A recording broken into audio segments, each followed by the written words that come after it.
Selamat siang para penonton. Di sini kami dari kelompok 5 yang terdiri dari Boni Setiawan, Ilham Cahaya Negara, dan Gandhi Prabukusuma akan mempresentasikan terkait korupsi dan pencucian uang BPJS Ketenagakerjaan. Kita mulai dari profil BPJS Ketenagakerjaan. Eh, BPJS Ketenagakerjaan ini lahir sebenarnya pada tahun 1951, kemudian eh, diperbaiki dengan peraturan Undang-Undang tahun 1956, 57, 61, 64 dan 69, tetapi dalam bentuk aturan sehingga pada tahun 1977 diperoleh suatu tonggak sejarah penting dengan dikeluarkan peraturan pemerintah PP nomor 33 tahun 1977 tentang pelaksanaan program asuransi sosial tenaga kerja. Nah, di sini dengan peraturan tersebut dibuatlah wadah Perum Astek atau perusahaan umum program asuransi sosial tenaga kerja. Kemudian tonggak penting berikutnya itu lahir pada tahun 1992 melalui Undang-Undang Nomor 3 tentang Jaminan Sosial Tenaga Kerja atau Jamsostek, dan melalui PP Nomor 36 Tahun 1995 ditetapkanlah PT Jamsostek sebagai Badan Penyelenggara Jaminan Sosial Tenaga Kerja. Di sini Jamsostek memberikan kepastian berlangsungnya perlindungan sosial atas tenaga kerja dan keluarganya dengan memberikan kepastian keberlangsungnya arus penerimaan penghasilan keluarga sebagai pengganti sebagian atau seluruh penghasilan yang hilang akibat dari resiko pekerjaan. Kemudian kita masuk ke lahirnya BPJS. Tahun 2011 ditetapkannya Undang-Undang Nomor 24 Tahun 2011 tentang Badan Penyelenggara Jaminan Sosial. Nah, sesuai dengan amanat undang-undang tanggal 1 Januari 2014 PT Jamsostek itu berubah menjadi badan hukum publik. PT Jamsostek atau Persero ini bertransformasi menjadi BPJS atau Badan Penyelenggara Jaminan Sosial Ketenagakerjaan, di mana dipercaya untuk menyelenggarakan program jaminan sosial tenaga kerja yang beroperasi mulai 1 Juli 2015. Nah, program BPJS tenaga kerjaan yang pertama itu jaminan kecelakaan. Jaminan kecelakaan ini meliputi memberikan perlindungan atas risiko kecelakaan yang terjadi dalam hubungan kerja, termasuk kecelakaan yang terjadi dalam perjalanan dari rumah menuju tempat kerja atau sebaliknya, dan penyakit yang disebabkan oleh lingkungan kerja. Kemudian yang kedua itu jaminan kematian, memberikan manfaat uang tunai yang diberikan kepada ahli waris ketika peserta meninggal dunia bukan akibat dari kecelakaan. Yang ketiga itu jaminan hari tua. Manfaat jaminan hari tua itu berupa uang tunai yang besarnya itu merupakan nilai akumulasi iuran ditambah hasil pengembangannya. Kemudian yang terakhir itu jaminan pensiun. Jaminan sosial yang bertujuan untuk mempertahankan derajat kehidupan yang layak bagi peserta atau ahli waris dengan memberikan penghasilan setelah peserta memasuki usia pensiun atau mengalami kecacatan. Jadi tujuan BPJS ini untuk melindungi hak-hak dari tenaga kerja. Nah, bentuk pendanaan dari BPJS itu sendiri itu melakukan pungutan iuran dari peserta BPJS itu tersendiri. BPJS itu sendiri. Kita masuk ke latar belakang kasus. Jadi kasus BPJS Ketenagakerjaan ini itu pada mulanya itu atas penyidikan dari Jaksa Agung Muda Tindak Pidana Khusus itu berdasarkan surat perintah penyidikan nomor Prin 02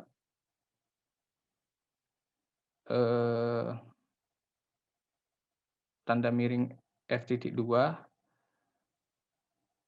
tanda miring FD.2 tanda miring 01, tanda miring 2021.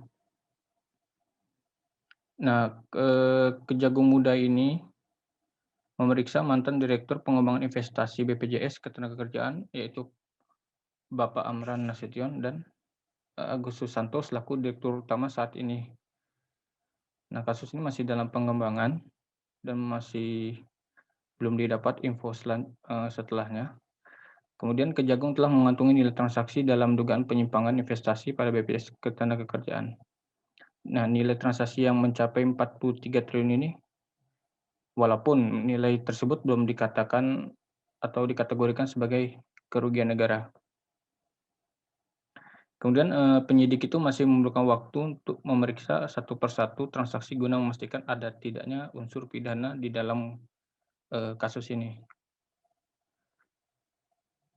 Sebagai info tambahan tuh, hasil pengawasan pemeriksaan juga disampaikan hasil pengawasan dan pemeriksaan terhadap BPJS Ketenagakerjaan selalu mendapatkan predikat wajar tanpa pencurian maupun wajar tanpa modifikasi selama periode 2016 hingga 2019.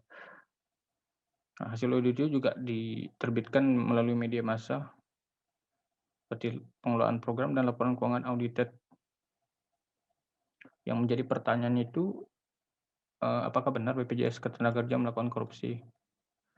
Jadi adanya kerugian sebesar 43 triliun ini akibat penurunan nilai investasi pada Agustus September 2020. Walaupun laporan keuangan tahun 2020 itu masih belum ada belum diedarkan secara publish. Nah, tentunya juga itu menjadi pertanyaan kenapa laporan keuangan yang belum dipublish itu bisa ditemukan kerugian sebesar 43 triliun. Kemudian kita lanjut. Nah, jadi pihak BPJS beralasan bahwa kerugian tersebut akibat dari kondisi pandemi COVID-19 yang berdampak pada pasar modal dan anjloknya indeks harga saham gabungan di Indonesia. Terus runtutannya kemudian, kerugian 43 triliun itu tadi, itu kan akibat penurunan nilai investasi. Nah, investasi yang dilakukan oleh BPJS itu investasi saham, di mana terlibat 34 emiten yang dipilih BPJS Ketenagakerjaan. Sebanyak 25 emiten itu termasuk kategori emiten LQ45. Jadi LQ45 itu adalah kategori emiten yang sahamnya itu sangat aktif di bursa saham. Maksudnya sangat aktif itu dalam arti sangat aktif diperdagangkan. Kemudian selanjutnya kerugian tersebut merupakan unrealized loss. Nah, dan ternyata kerugian itu adalah unrealized loss, di mana kondisi tersebut akibat dari penurunan nilai aset saham atau reksadana sebagai dampak dari fluktuasi pasar modal yang tidak bersifat statis. Artinya tuh sering naik turun. Yang menjadi pertanyaan berikutnya itu apakah bisa ketika kita perusahaan melakukan investasi saham atau reksadana itu yang kondisinya itu unrealized loss atau dalam bahasa gampangnya itu rugi yang belum kita akui atau rugi buku lah ya. Karena barang saham yang kita miliki itu kan belum terjual. Jadi disebut dengan unrealized loss. Nah, menurut pengamat hukum pasar modal Indra Savitri, suatu kerugian yang belum direalisasikan belum bisa disebut kerugian karena memang kondisi pasar yang bisa berubah atau bisa turun. Jadi kerugian akibat dari unrealized ini ya belum tentu terusnya itu bakalan rugi. Bisa aja malah sebaliknya, yaitu unrealized gain. Nah, hingga Februari tahun 2021 itu dikutip dari portal berita CNBC Indonesia melalui Chairman Infobank Institute yaitu Bapak Eko B. Supriyanto yang mengatakan bahwasannya unrealized loss BPJS Tenaga Kerja itu sudah menyentuh 14,4 417 triliun. Artinya dari angka 43 triliun tadi, unrealized-nya sudah turun sebesar 14,417. Jadi yang perlu dicatat itu adalah, eee, benarkah, eee, unrealized loss itu bisa dijerat, tindak pidana korupsi? Nah, selanjutnya akan dijelaskan oleh teman saya yang akan menjawabnya.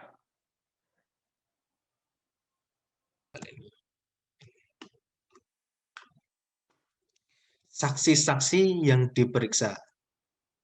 Ada 8 saksi dan seorang Direktur Utama BPJS Ketenagakerjaan Agus Santoso yang diperiksa oleh Kejaksaan Agung pada 19 Januari 2021. Nah, 8 saksi lainnya ini kami baru mengetahui inisialnya dan juga jabatan yang dia pegang. Nah, yang pertama ada FL selaku dealer PT Kresna Sekuritas, kedua PI selaku Deputi Direktur Bidang Pasar Modal BPJS Ketenagakerjaan, yang ketiga CT selaku dealer pasar uang BPJS Ketenagakerjaan, yang keempat IH selaku asisten Deputi Bidang Pasar Uang BPJS Ketenagakerjaan, yang kelima EIS selaku Direktur Operasional dan Keuangan PT Dana Reksa Investment Management, yang keenam VD selaku Hit Product PT Sorder Investment Management Indonesia, yang ke-7 AB selaku Direktur Utama PT Samuel Asset Management, yang ke-8 HK selaku Deputi Direktur Bidang Investasi Langsung BPJS Ketenagakerjaan. Nah, pada 17 Maret 2021, Kejaksaan Agung kembali memeriksa 5 saksi lainnya. Pemeriksaan saksi dilakukan guna mencari fakta hukum dan mengumpulkan alat bukti tentang perkara dugaan tindak pidana korupsi pada pengelolaan keuangan dan dana investasi di BPJS Ketenagakerjaan. Yang pertama ada LH selaku Direktur Investasi PT Sorder Investment Management Indonesia. Kedua, AC selaku Deputi Direktur SPI BPJS Ketenagakerjaan periode tahun 2019. Yang ketiga, FI selaku karyawan PT Panin Sekuritas. Yang keempat adalah AA selaku Asisten Deputi Pasar Saham PT Jamsostek TK.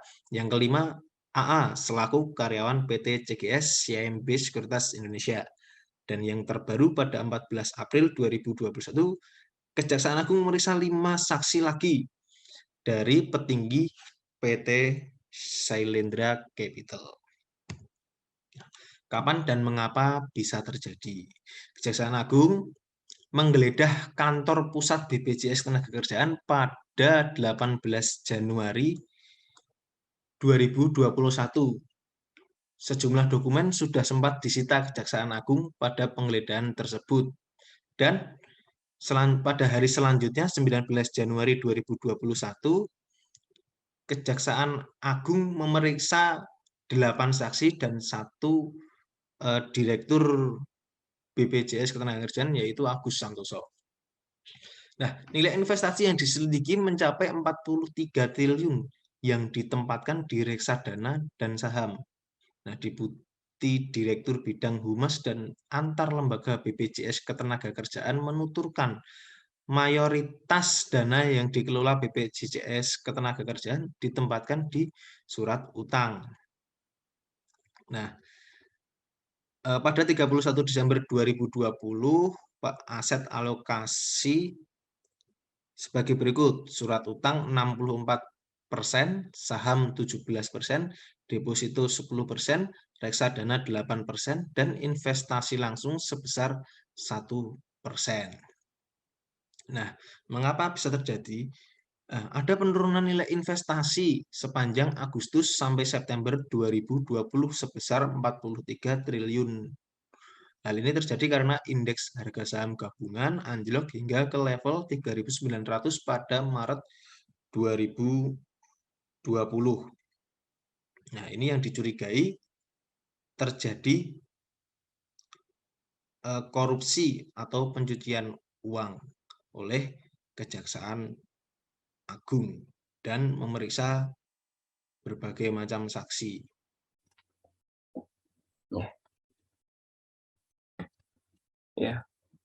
Terima kasih. Selanjutnya kita akan membahas tentang beberapa kerugian yang disebabkan dari kasus BPJS Ketenagakerjaan. Berdasarkan dugaan kasus fraud yang terjadi pada BPJS Ketenagakerjaan, negara mengalami kerugian sebesar 43 juta triliun rupiah yang diakibatkan dari dugaan korupsi. Tetapi dari pihak Direktur BPJS Ketenagakerjaan menganggap bahwa kerugian ini terjadi karena unrealized loss yang disebabkan oleh fluktuasi harga saham. Selanjutnya adalah bagaimana bentuk penyelesaian dan apa yang dilanggar dari kasus BPJS Ketenagakerjaan. Penanganan kasus BPJS Ketenagakerjaan sampai saat ini masih diproses di Kejaksaan. Pihak Kejaksaan malah menganggap sebagai kasus unrealized loss investasi saham ketika pasar modal goyang akibat COVID-19. Kejaksaan Agung hingga sekarang belum menentukan kecurangan terkait korupsi maupun kasus pencucian uang. Kejaksaan Agung sendiri saat ini telah memeriksa 5 saksi, yaitu yang pertama adalah AC selaku Deputi Direktur SPI BPJS Ketenagakerjaan periode 2019. Yang kedua adalah FI selaku karyawan PT Panin Sekuritas. Yang ketiga adalah AA selaku Asisten Deputi Bidang Pasar Saham PT Jamsostek TK. Yang keempat adalah AA selaku karyawan PT CGS SIM Sekuritas Indonesia. Yang kelima adalah LH diperiksa selaku Direktur Investasi PT Skolder Manajemen Indonesia. Dan banyak orang yang menyangkal pendapat dari Direktur BPJS Ketenagakerjaan terkait statementnya tentang kasus ini adalah kasus unrealized loss, karena kasus ini mengacu pada Pasal 2 Ayat 1 Undang-Undang Tindak Pidana Korupsi. Dikatakan barang siapa yang bersekongkol dan merugikan negara atau menguntungkan pihak terkait tindakan tersebut termasuk tindakan pidana korupsi. Dan banyak sekali dari beberapa elemen mencurigai bahwa kasus ini adalah kasus korupsi, bukannya kasus unrealized loss. Dan kasus BPJS Ketenagakerjaan ini diindikasikan seperti kasus absorpsi dan jiwasraya terkait pengelolaan dana. Sekian presentasi dari kelompok kami. Ini adalah beberapa sumber-sumber dari kami. Apabila ada kesalahan, mohon dimaafkan. Bila taufik wal hidayah. Wassalamualaikum warahmatullahi wabarakatuh.